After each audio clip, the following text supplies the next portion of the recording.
Daniel used to believe he had everything figured out. A steady job, a modest house, a wife he loved, and a 7-year-old daughter who thought he was the strongest man in the world.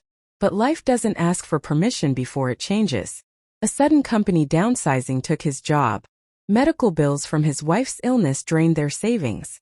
And one night, after months of stress and silence, his wife packed a bag and left, saying she needed space she didn't know how to ask for. Now Daniel lived alone in a small apartment, seeing his daughter only on weekends. Every morning, he drove his old delivery van, barely making enough to cover rent.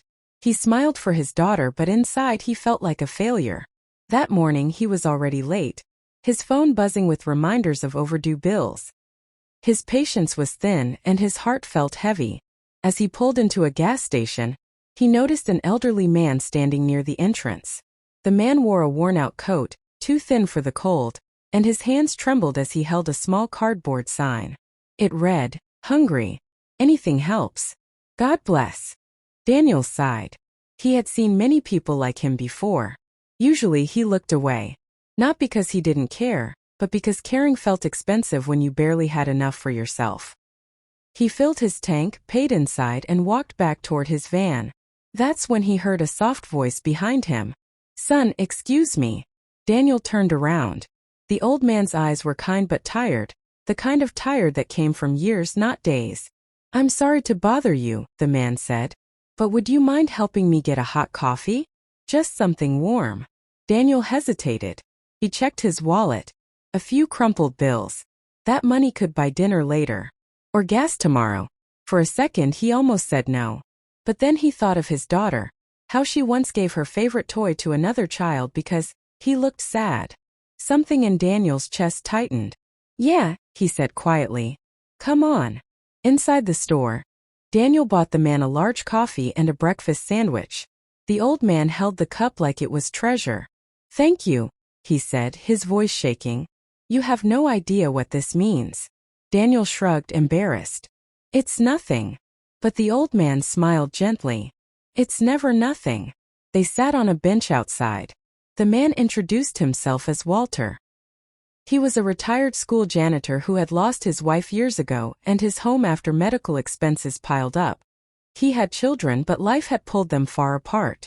No anger in his voice, just acceptance. Daniel listened.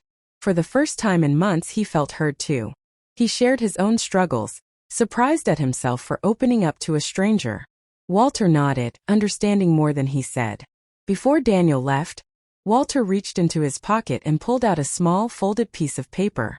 "I don't have money to give you," Walter said. "But I have this." He handed Daniel the paper. It was a short handwritten note. "When you help someone up, you rise too." Daniel smiled politely, tucked it into his pocket and drove off, thinking little of it. But life has a strange way of echoing kindness. A week later, Daniel's van broke down in the middle of a snowstorm. He was stuck on the side of the road, freezing, phone nearly dead.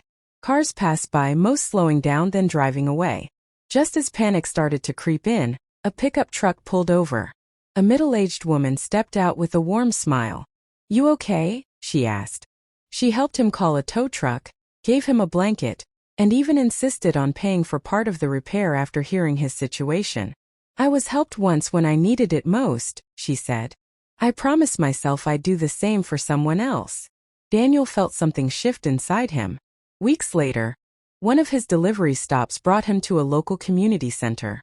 On a bulletin board he saw a flyer. "Hiring warehouse supervisor. Training provided." He almost didn't apply. Almost. But he remembered the note in his pocket. That night he filled out the application. He got the job. The pay was better. The hours were stable.